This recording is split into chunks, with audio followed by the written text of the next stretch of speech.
ऐसे नहीं, भगवान धन्वंतरी को याद करेंगे, है ना। भगवान धन्वंतरी कौन थे, पहले कथा सुनेंगे। भगवान धन्वंतरी कौन थे, धनतेरस क्यों मनाया जाता है ना। क्यों मनाया जाता है बेटा धनतेरस, नहीं पता ना। धनतेरस का त्योहार सिर्फ बर्तन खरीदने के लिए या फिर सोने चांदी का सामान खरीदने के लिए नहीं बनाया जाता है। धनतेरस का त्योहार भगवान धन्वंतरी को अर्पित है। भगवान धन्वंतरी कौन है, इनकी उत्पत्ति कैसे हुई थी।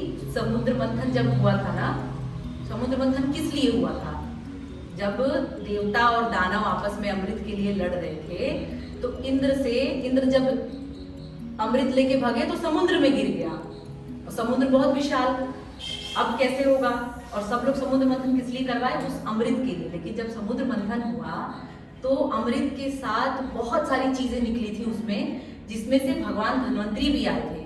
तो भगवान धन्वंतरी ही अमृत कलश को साथ में लेके आए थे, है ना। 4 भुजाएं होती हैं इनकी, ठीक है। एक भुजा में इनके अमृत कलश था, दूसरी भुजा में क्या था, गिलोय, जिसको परम औषधि कहा गया है आयुर्वेद के अकॉर्डिंग।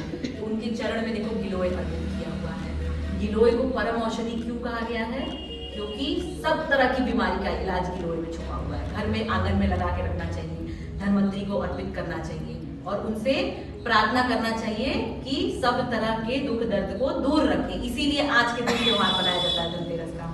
बाकी दोनों हाथ में क्या होता है, एक में चक्र एक में शंख होता है। तो ये जब अमृत कलश लेके जब उत्पन्न हुए थे तो विष्णु भगवान के पास भगे भगे गए, ठीक है। विष्णु भगवान से कहे कि बात बताइए, जो लोग भी इससे उत्पत्ति हुई है, जो लोग भी कुछ लेके निकले हैं, आप उनको एक स्थान दिए हैं, तो मेरा भी कोई स्थान बताइए, मैं कहाँ जाऊं, किसके साथ मिलूं। तो अमृत तो ले लिया उनसे, अमृत लेके देवताओं में बांट दिया। अब इनको ये वरदान दिया कि तुम द्वापर युग के द्वितीय पक्ष में जन्म लोगे।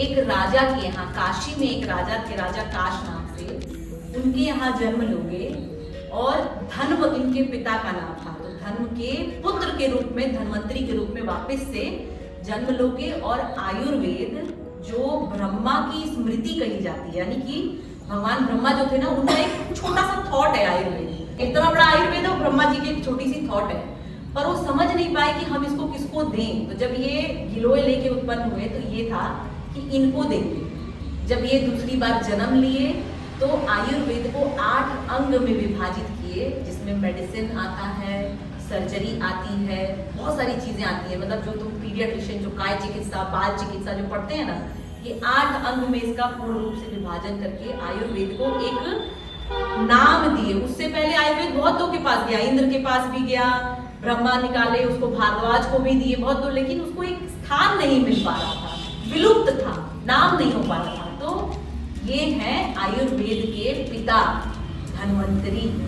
तो आज के दिन धन खरीदने का एक अलग कहानी है, क्योंकि उस दिन लक्ष्मी जी का भी जन्म माना जाता है, इसलिए धन खरीदने का ये है कि आप सोना चांदी खरीदिए, है ना, कहीं इन्वेस्ट कीजिए। बर्तन खरीदने का कहीं नहीं होता, बर्तन भी खरीदना चाहिए। उससे अच्छा है कि किसी को दान दे दो या भगवान धन्वंतरी को अर्पित करके खुद उसका इस्तेमाल कर लो। तो बेसिकली किस लिए मनाया जाता है धनतेरस, इनकी उत्पत्ति हुई थी, ठीक है। ऐसे तो आयुर्वेद को हमारा जो चतुर्थ वेद है, चौथा वेद जो है हमारा अथर्ववेद, उसका एक उपांग है आयुर्वेद, ठीक है। पंचम वेद भी कहा जाता है आयुर्वेद को।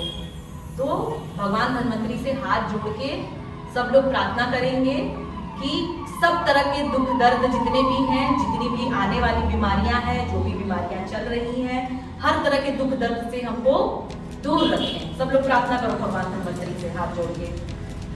हमेशा आरोग्य बनाए रखें, लक्ष्मी जी सबके घर में बरकत करें, सबको आरोग्य की प्राप्ति हो, क्योंकि लक्ष्मी खर्च आजकल रोग पे ही होती है।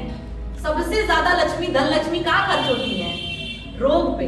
तो भगवान धन्वंतरी से प्रार्थना करो, रोग मुक्त रखें, रोग हो तो जल्दी से ठीक हो, ठीक है। अब आरती करेंगे धन्वंतरी जी का। सबसे पहले गणेश जी को याद करेंगे। कोई भी पूजा होती है उससे पहले गणेश जी को याद करते हैं।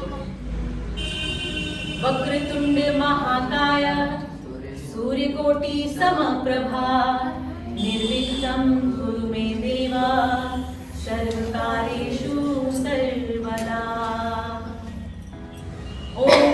नमामि धन्वन्त्री आदिदेवं सुरासुरे वन्दितपादपद्मनं लोके जरारुगभयमृत्युनाशं दाताधीशं विविधौषधीनां धन्वन्त्री रमानाथं सर्वरोगनिवारणम् आयुर्वेदप्रवर्तनां सर्वे जना सुखिनो भवन्तु सर्वे सन्तु निरामया सर्वे भद्राणि पश्यन्तु मा कश्चित् दुःखभाग् भवेत्। ॐ शान्तिः शान्तिः शान्तिः।